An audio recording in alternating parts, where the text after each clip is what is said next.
Today, I'm going to talk about the five biggest mistakes you can make if you're trying to lose weight using intermittent fasting. The first mistake is midnight snacking. Now, before we can understand why midnight snacking is such a big mistake, I need to actually give you a little more background information about intermittent fasting. Are you ready? Let's dive in. So, what is intermittent fasting? Well, here's a myth I want to bust right off the bat. Intermittent fasting is not some new complicated trend that only appeared a few years ago. In fact, intermittent fasting is one of the most natural thing your body already does every single day, your entire life. Think about it. Fasting means that you're not eating. And when you're sleeping at night, you're naturally not eating. So you're fasting for 7 or 8 or maybe even 10 hours without even trying. All right. And this is actually really important because your metabolism performs in a very specific way when you are actually fasting. All right. And I'm going to talk about that in just a few minutes. In fact, fasting overnight is where the word breakfast comes from, right? You can eat breakfast, you are breaking your fast. You're literally breaking your overnight fast.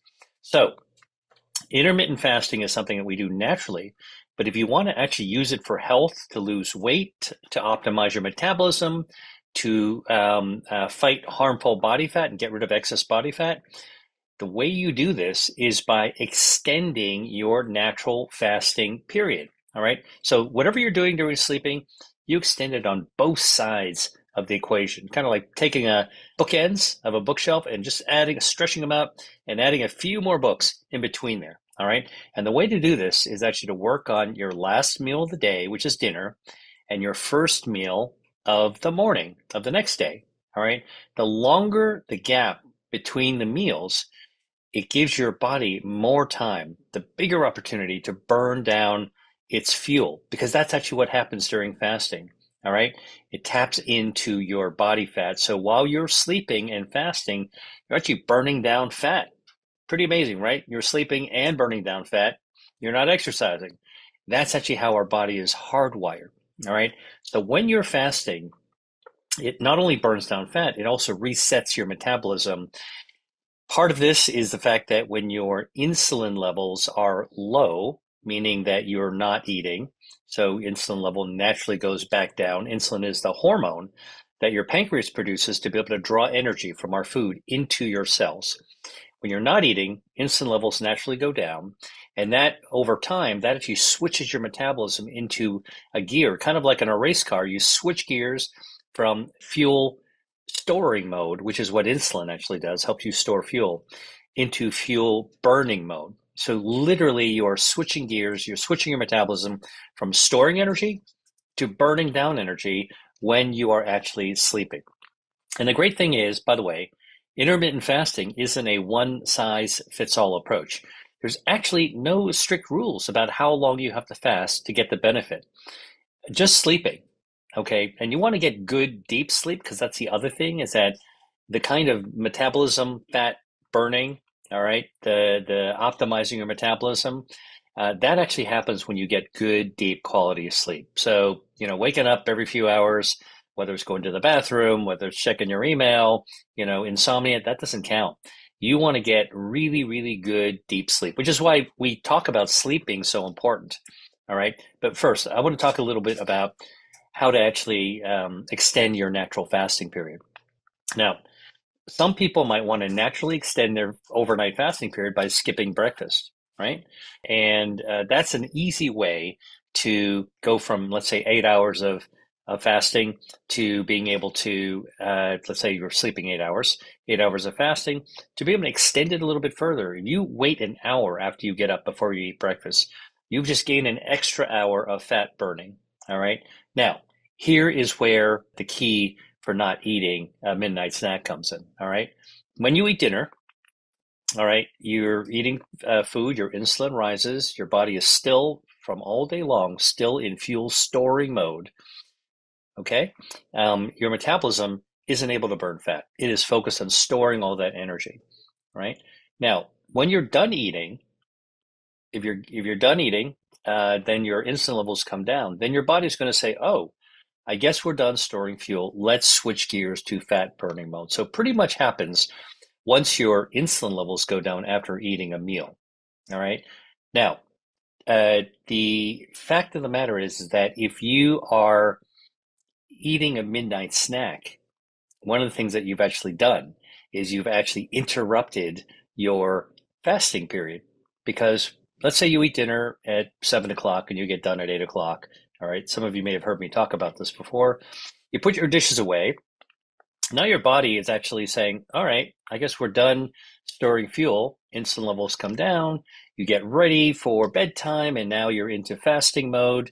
All right. And you're going to take that all the way through the evening. So let's say that you go to bed at 11 o'clock and you sleep until 7. That's 8 hours. Let's say you get good quality sleep.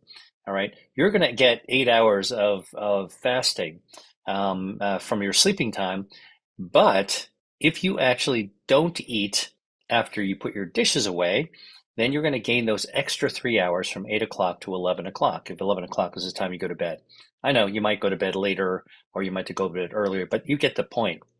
Is that once you put your dishes away, if you don't eat anything, your fasting period starts to rev up right away because the insulin levels will actually come down. But if you actually have a midnight snack, guess what you do? You're revving your metabolism back up into fuel storing mode. So you're not going to be able to burn fat. And that cuts in to the useful period of fat burning that your sleeping is actually going to get you. So this is why midnight snacking, late night snacking is something that actually is one of the biggest mistakes you can do if you are actually trying to do intermittent fasting. All right. So that's one of the things that is a big mistake. A lot of us actually have this urge for just one more bite of something. And by the way, maybe it's something not particularly healthy at night. Some chips, a slice of cake, even something healthy like a slice of fruit. This little snack will sabotage your full fasting window that you could actually get. All right. Put your body back into fuel storing mode and delays the time where you begin to burn fat. So throwing snacks into your body late at night, midnight snacks, give it more fuel when it's trying to wind down for the day. All right. So don't do that. Now, here's a solution. All right. No eating after you put your dishes in the sink. That's my recommendation. Let's again walk through this. You are actually eating dinner at 7 o'clock. You're done after an hour. Let's say it's 8 o'clock. You put your dishes in the sink. All right. Now you are done eating for the day. So you are actually telling your body's going to sense this. No more food's coming in. Insulin's going to come down. It's time to switch gears into fat burning mode. And now, when you go to bed, let's say it's at 11 o'clock at night, you are actually going to be in fat burning mode, all right, and during intermittent fasting mode, and you're going to carry that all the way through for your 8 hours of sleep until the morning. And any of you want to get a little extra out of it, hey, skip breakfast or eat breakfast a little bit later. Give yourself an extra hour. And so think about it. 8 o'clock, dishes in the sink, no more food. Till 11, and 11 o'clock, you go to bed. That's 3 hours. Now you're going to sleep for 8 hours. 3 plus 8, that is 11 hours. Now delay breakfast for an hour. That's 11. 3 plus 8 is 11, plus one more hour.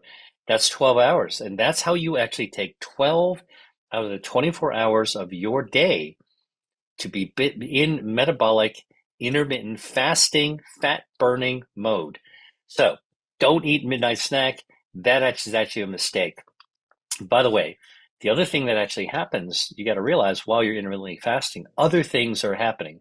Your gut microbiome, your healthy gut bacteria, 39 trillion bacteria that are involved with lowering inflammation, boosting immunity, and helping to communicate for better brain function.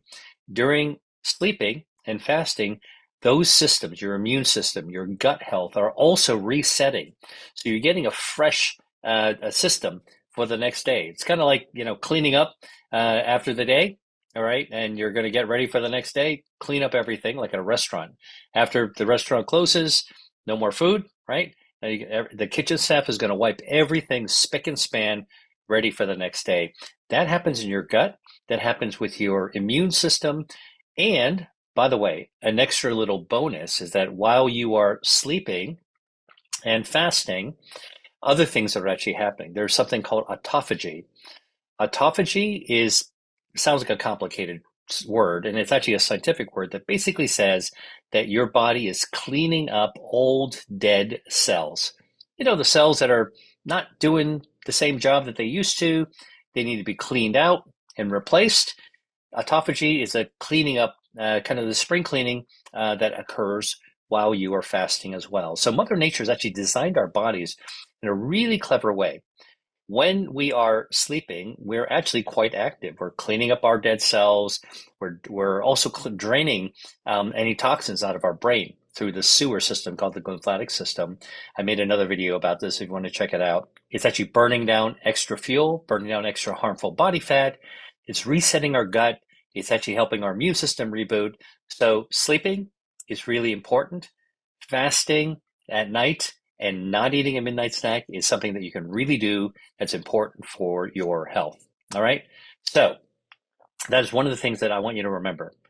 Mistake number 2, when you're trying to lose weight by intermittent fasting, all right, eating too much at a meal. Now, so here's how it goes.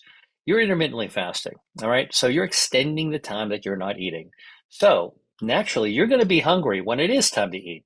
And it might be tempting to think, well, if I'm only eating during certain windows, I'm just going to eat as much as I want during those times. Wrong.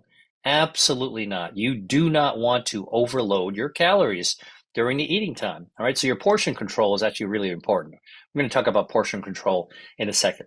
But remember, food is our fuel. That fuel gets stored into our cells, and it gets stored into our muscle. It gets stored into our body fat. And our body fat, by the way, our fat cells are our fuel tanks. So when you're eating calories, which is just the name that we call the unit of energy that comes from our food, it gets stored in our body fat. When we're eating, we're loading up our fuel, just like putting gasoline into a car, filling up the fuel tank. And the more you eat, the more fuel you have, which means you got more to burn off. So if you want intermittent fasting to be working for you, you do not want to overload when you're eating. You don't want to build up more fat, more fuel tanks than you're going to burn. That doesn't move you towards weight loss. It doesn't move you towards health. In fact, it's going to cause weight gain. And when too much fat builds up, especially the harmful body fat called visceral fat, then you're going to actually get inflammation because big masses of fat are highly inflammatory. All right, so what do you do? What's a way to actually control the amount that you eat? I call that portion control. And the way to do this is to take it really naturally. Don't weigh your food, all right? I like to use sort of this Asian philosophy called hara hachi bunmi. It's a Confucian saying translated into Japanese that basically means stop eating when you're 80% full. Now, you might say, how do I know when I'm 80% full? Well, actually, your body will tell you. And a good trick to actually learn is that when you eat and you feel satisfied that you have had something to eat, you're probably 80% full. By the time you feel full, you're stuffed. All right. So you don't want to be full. You want to be satisfied. And the way to do this is to be more in touch with your body. And basically that's super important for health is to be in touch, live in the presence of your body and feel how your body is responding to what you're doing to it in the environment it's in. Now, this whole idea of Hara Hachi Banmi became popularized because in Okinawa, which is an island in Japan, this is one of the blue zones around the world. It's a place where people live long and live well at the same time, right? That's actually what we want to do. We want to be vibrant. We want to have a lot of vitality. We want to live a long time. That's in Okinawa, and they actually practice Hara Hachi Banmi, all right? And they do it every single day, and it's very natural for them. They also eat mostly a plant-based diet. Most of them are vegetarians, and they exercise, and they've got good social structure. But here we're actually talking about the idea of not eating too much. So when you're eating, if you eat slowly and savor your food, chew your food, and if you eat with other people and you have, meaningful conversation, you're not going to be eating too quickly. All right. Then your stomach is going to get filled up and your stomach is going to know when you're actually 80% full. It'll signal to your brain, hey, you know what? We got a lot of food here. We're getting filled up. And that's when you can actually feel satisfied and stop eating. All right. You don't eat to clean your plate. You don't eat to feel your belly bulging full. Now, we've all been through this. Have you ever been to a family holiday like American Thanksgiving, right? Think about it. You're starving all day. You go to, whether it's at your house or somebody else's house or a gathering, any holiday gathering that's known for delicious food and lots of people. When you get there, you associate the event, right? The holiday with eating a lot of great food. So you take a plate, you pile the food on, and you eat it, and you're usually very excited. Maybe you didn't eat earlier in the day, so you're really hungry and eating a lot and eating quickly. And then what do? You go back and take more. All right. And when you take more, you eat one more bite, and you've been there, I've been there. All of a sudden you kind of regret the fact that you took so much food on your plate for seconds. Like one more bite, and you go, oh man, that's when I'm way too full now. All right. So don't fill up your plate. Eat slowly. Pay attention to when you feel satisfied. All right. This is a mental thing. You got to pay attention to how you're feeling. All right. Don't pay attention to the plate. Eat more slowly. Pay attention to how you feel when you're eating. Take smaller bites. Chew it. Savor it. All right. Now, many countries around the world that have delicious food, like the Mediterranean. They savor their food. They enjoy every single bite of it. And in fact, if you look at the Mediterranean, the traditional Mediterranean diet, the cuisine, and also the patterns of people who are there, the families, when they're eating, they're not talking about their problems of the day. They're talking about the deliciousness of the food. So they're also being mindful and appreciating the food. They're grateful for the food that they're eating. So, this is also, by the way, the savoring of the food, eating slowly and feeling satisfied. This is why you should always eat the tastiest food you can find. Some people call it, being a foodie. I don't think you need to be, like a fanatic about good food all the time. But every one of us have our own preferences for what tastes really, really great. All right. And you should look for that for every single meal.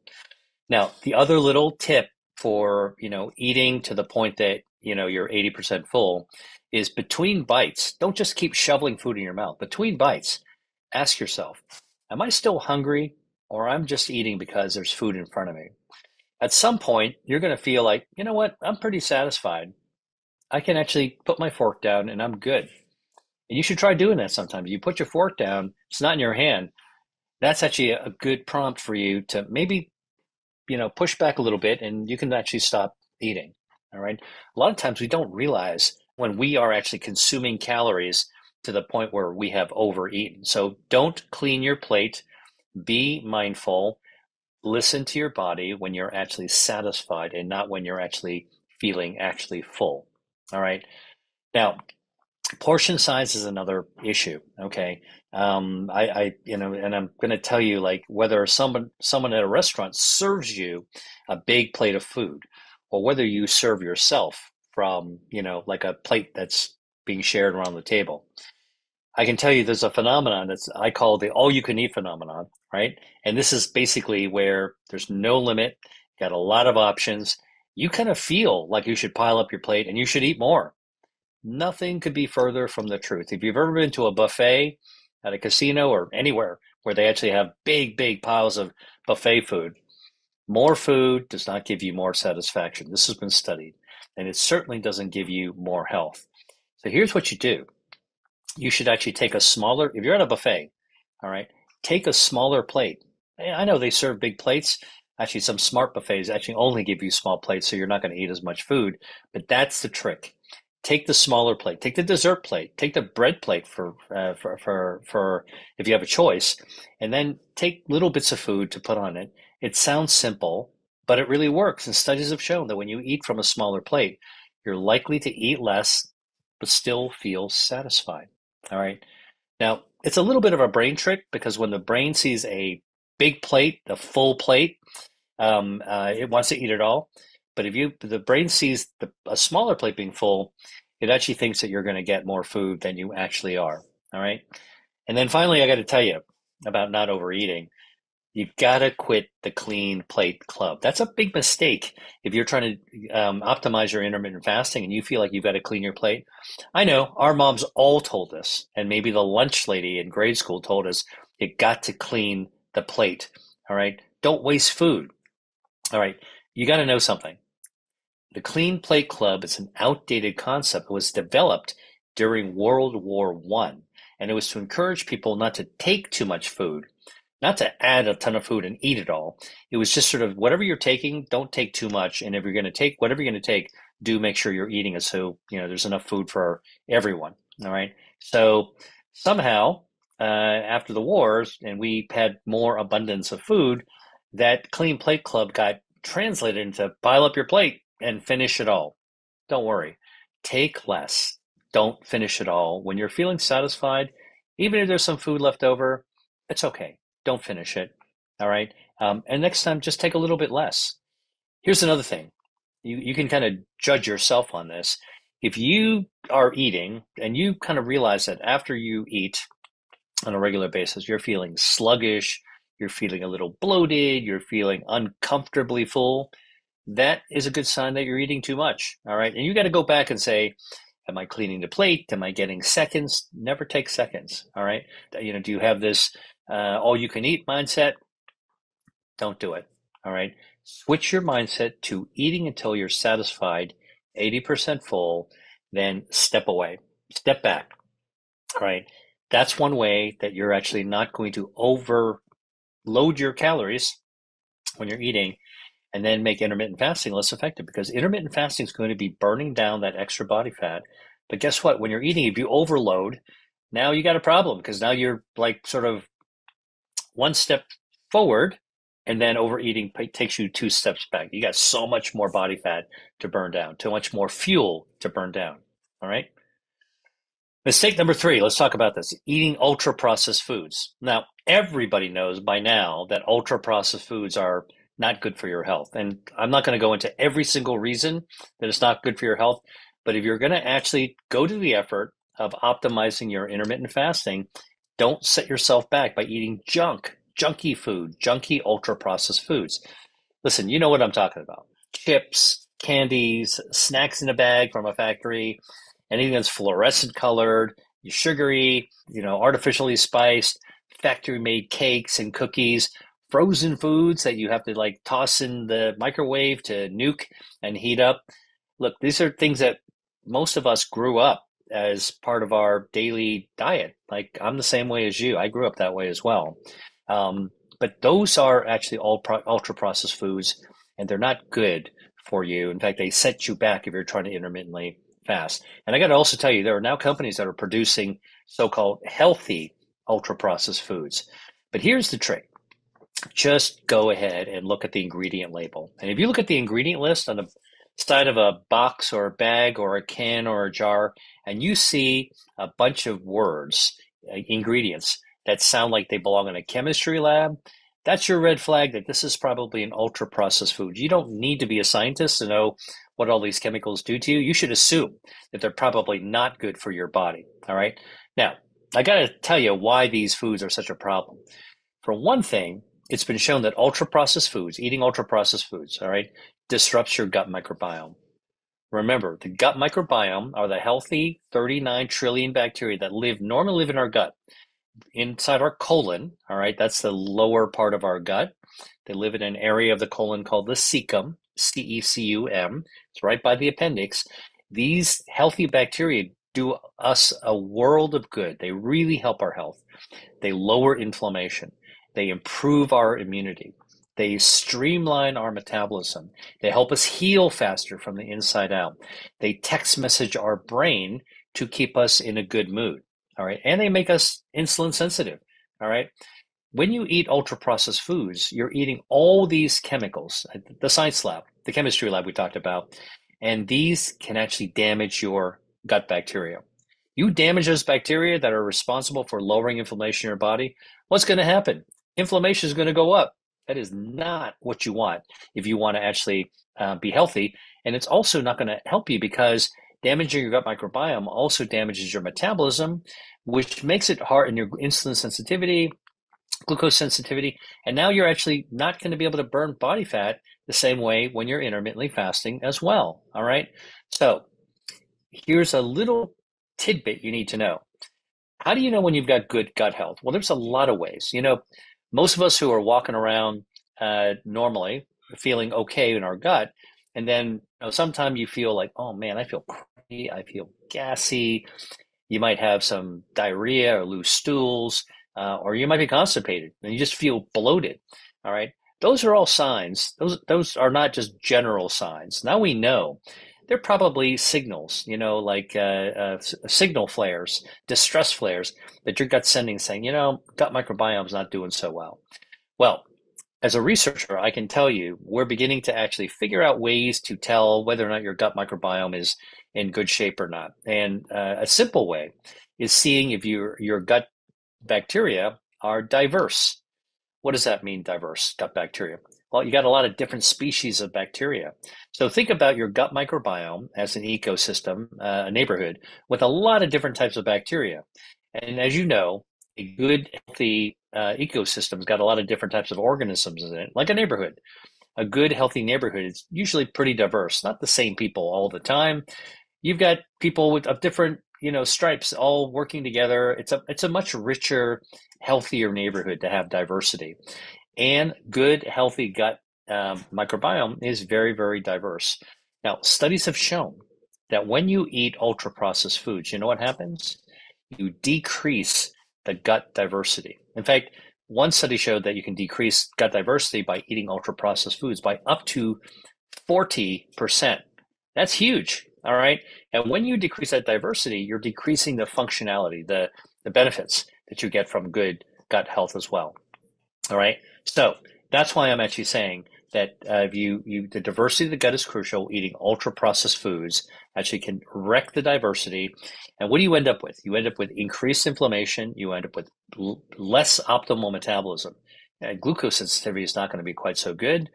You're going to have weight gain and all the problems that come with all these issues, with inflammation as one of the root causes of many chronic diseases. So my pro tip to you, if you are trying to get the most out of intermittent fasting, is swap out the ultra processed foods, swap in foods that are made with fresh plant-based whole foods. All right. And along with that tip is learn how to cook. All right. Cook using fresh ingredients so you know every element that you're actually putting into your body. Now, I know people who like to cook, they're like, yeah, that's great. I would love to do that. I do that all the time. All right, myself. On the other hand, some people go, cooking's not my thing. I don't know how to cook. I don't know how to do it. Well, look, I can tell you, if you don't know how to cook, you probably aren't really tuned up to shopping. I'm going to make a video on that at some point, how to cook and how to shop in healthy ways. But one of the things you want to be able to do is to just pick an ingredient that you like to eat. Let's say it's tomatoes. Then go on to YouTube and look up a recipe. Just put tomatoes in recipe. If you want to make it simple or quick, put simple and quick. Hit search and watch a video, and someone will actually show you how to do it. Like, somebody who really knows what they're doing. That's a way that we can actually teach each other and learn. And then you're actually going to be eating whole, fresh foods, and you're not going to be so tempted towards eating these ultra processed foods. I'm bringing up tomatoes because I'm thinking about, something that you might want to have, like salsa. All right. Why get it out of a jar or a can when you can actually make it yourself? All right. Think about that. All right. Or guacamole. All right. Hey there. Check this out. I've got a special resource on the 5 science-based ways to lose fat that I made just for you. And it's free. Many of us want to lose weight for our own reasons, but I'm here to tell you that there's an even better reason to lose harmful excess visceral fat for your health. And guess what? In this resource, I share the 5 things that anyone can do to lose harmful excess body fat. All you have to do is click the link below to access the resource. Now, back to the video. So, make sure you know what you're eating that's good for your health. That is actually going to have impact on how well your intermittent fasting goes. So if you're trying to get the most out of intermittent fasting, don't eat ultra processed foods. All right. Mistake number 4. What do you think that is? It is drinking soda. Colas, other types of sodas, the so-called fruit flavored sodas. And this is even regular soda or even diet soda. All right. Now, I'm not gonna name any brands, but you know exactly which ones that I'm talking about. We all grew up drinking sodas. Hot day, you want to slake your thirst. Who doesn't want a soda? But here's the thing. Soda is the one beverage They can stall the progress you're making with intermittent fasting. Now, why is that? It's because soda, regular soda, is packed with calories. You can down a 12-ounce can of soda pretty quickly, right? On a hot day, slake your thirst. Guess what? One 12-ounce can of soda has up to 9 teaspoons of sugar. That is a huge amount of sugar. Imagine I gave you a glass, an empty glass, and I put 9 teaspoons of sugar and told you just go ahead and eat that. That's all calories. And we call them empty calories because, if you actually ate sugar from a fruit, for example, yeah, you'd have some sugar. It wouldn't be 9 teaspoons full, but you're also going to get all these other valuable bioactives from whole foods. You're going to get the dietary fiber. You're going to get the polyphenols. All those things actually help your health, all right, in spite of the sugar. And we need some sugar anyway, but for soda, it's all sugar. You're basically like throwing it down into your system. All of a sudden, you are, that intermittent fasting, taking one step forward, all right, you're taking 2 or 3 steps backwards with a whole soda, so don't do it. All right. Now, what the issue with even worse is this idea like, well, then I guess I'll have diet soda because it doesn't have those calories. Okay, it's true, it doesn't have the calories. And a lot of people think that switching to diet soda is going to solve that problem. But diet soda is also sweet. And the reason it's sweet is that it's made with artificial sweeteners, all right? And research has now shown that even though those artificial sweeteners don't have calories, you know what they do? They don't get absorbed in your body. They trickle down into your gut, and guess what they do to your gut microbiome? They can destroy and harm your gut microbiome. That's really bad, all right? In fact, one study showed that artificial sweeteners, the kind that you'd find in a soda, can lead to a 50% reduction in the diversity of your gut microbiome.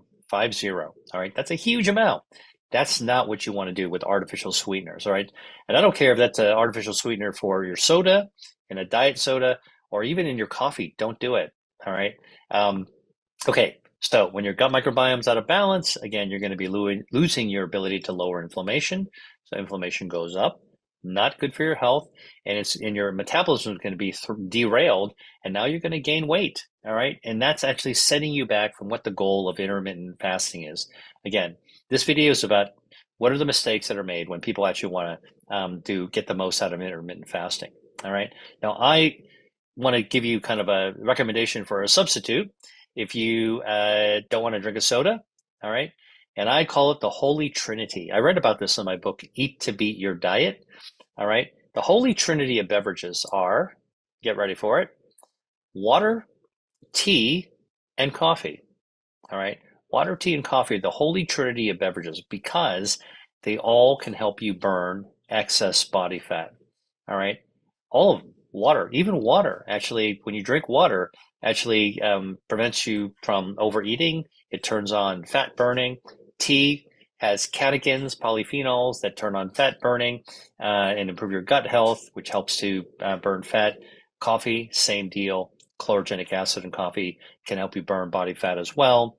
The key with these beverages, water, tea, and coffee, all right, is not to add sweeteners, not sugar, and definitely not artificial sweeteners. All right. And a little tip for you. This is my pro tip. Don't add dairy milk or cream, dairy cream. All right. And the reason is the fat in dairy cream or dairy milk, all right, dairy products will actually form little tiny bubbles, all right, around those polyphenols in tea or in coffee. And when you drink it, those little bubbles will just kind of like run down your gut and you won't absorb all of them. So you'll miss out on some of those useful polyphenols. You'll still get some, but you'll miss out on a lot of it. All right. So what do you swap out for dairy milk? Guess what? Nut milks, almond milk, or oat milk, totally fine. Soy milk, also fine, does not form those soap bubbles that dairy does. All right. Okay. So Holy Trinity beverages, remember that.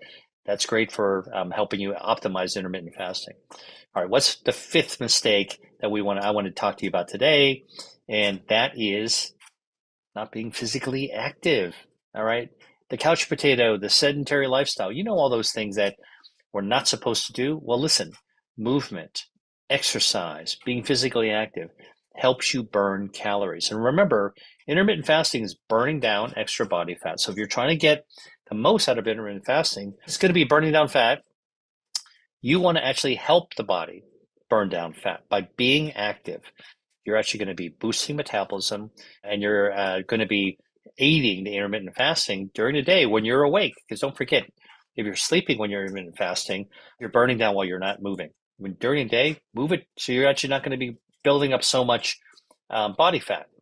The other thing about exercise is that it improves your insulin sensitivity, so your metabolism is just more efficient. And exercise improves your circulation, your blood vessels.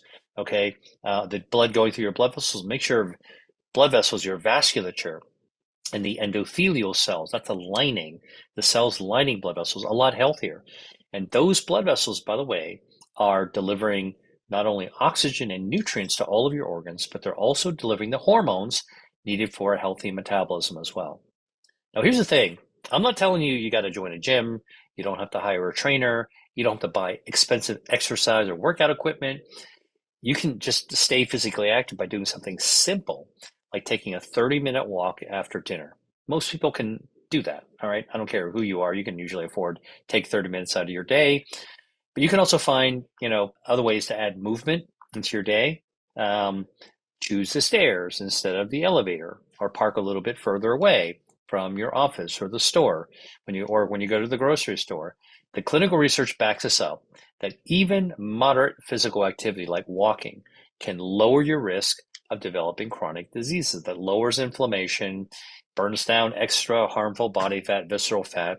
A study in the Lancet, by the way, that's the very prestigious medical journal, found that walking briskly for just 30 minutes a day can reduce your risk of heart disease by 35%. Simple, right? You don't need statins. You don't need all this other stuff. Walking is actually a simple solution for that. Another study looking at preventative medicine found that people who are active lower the risk of developing metabolic syndrome, which is prediabetes, by 30%. So walking, being active is really the way to go. And if you're an older person, or maybe somebody who is not regularly physically active, walking is a great way to start. I call walking low impact, high reward. Besides walking, you could try swimming, biking, even dancing. Aim for 30 minutes a day of walking and gradually build up to an hour. And whatever you do, don't spend all day sitting around. Sitting is the new smoking, all right?